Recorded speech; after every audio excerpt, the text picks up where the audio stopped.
भगवान शंकर को भोलेनाथ क्यों कहते हैं या उनका भोलानाथ नाम क्यों पड़ा है, इस पर थोड़ा सा आपको मैं बताने जा रहा हूँ।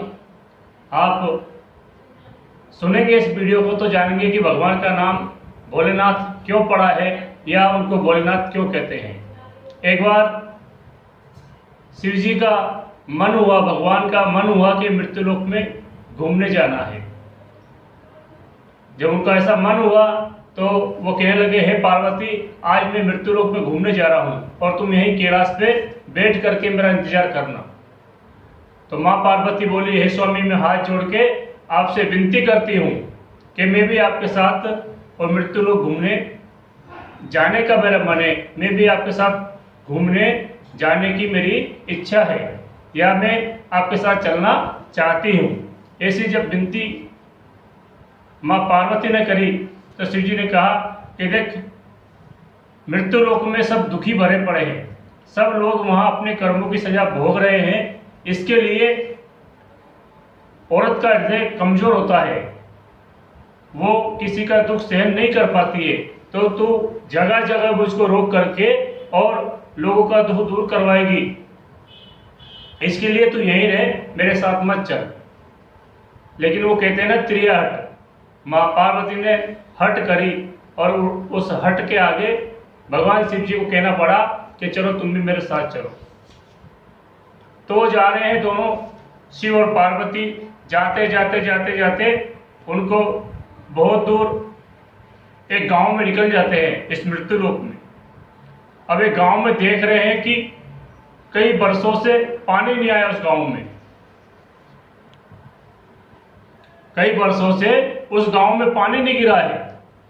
उसके बावजूद भी एक किसान क्या है, खेत में हल चला रहा है।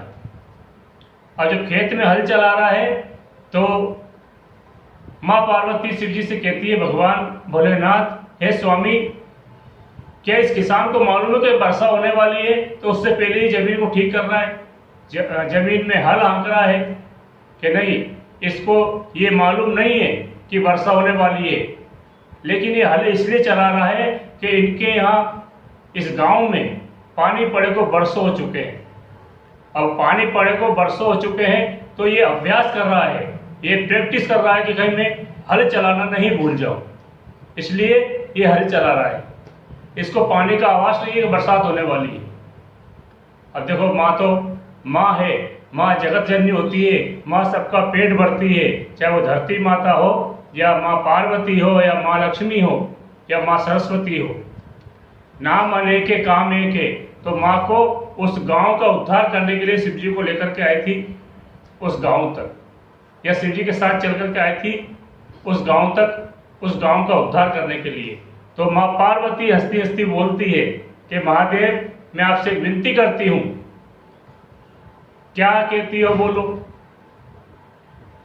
तो जैसे ये पानी नहीं गिरा फिर भी ये हल चला रहा है और आप कह रहे हैं कि हल चलाना भूल नहीं जाए, इसके लिए ये हल चला रहा है, बाकी पानी आने की कोई संभावना नहीं है।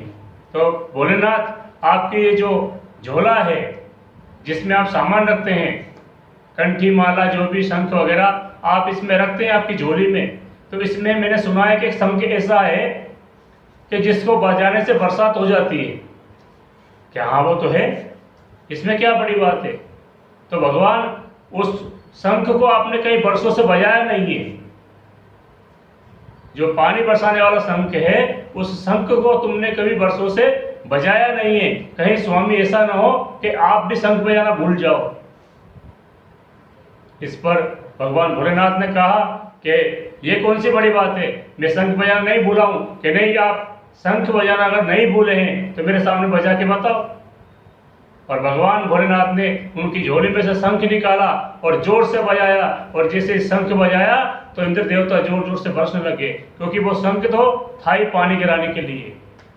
तो भगवान ने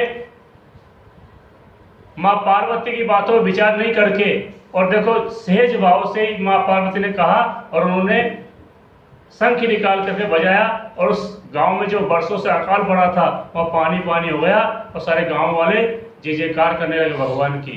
तो वो भोले भगवान इतने त्रिकालदर्शी होते हुए भी माँ पार्वती की बातों में आ गए भोले बन करके, और उन्होंने शंख बजा दिया और उस गांव में बारिश हो गई।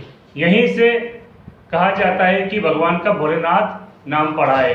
वो ऐसे भोले हैं कि हमारी जरा सी पूजा से भी रीझ जाते हैं। यदि आपने गलती से श्रावण मास में भी एक लोटा जल भी चढ़ा दिया है तो हो सकता है भगवान आप पे रीझ जाए। आपने एक बिलवत चढ़ा दिया, हो सकता है भगवान आप पे रीझ जाए, आपकी इच्छा पूरी कर दे। आपने यदि मान लो एक आंख धतूरा या बेलपत्र, एक लोटा जल, दूध, जो भी आपसे बन गया आपने ले जाकर चढ़ा दिया, तो भोलेनाथ कहते हैं उनको, वो जरा सी पूजा में रीझ जाते हैं। इसीलिए इस कथा प्रसंग के माध्यम से आपको मालूम पड़ेगा भगवान का भोलेनाथ नाम क्यों है या उनको भोले शंकर क्यों कहते हैं।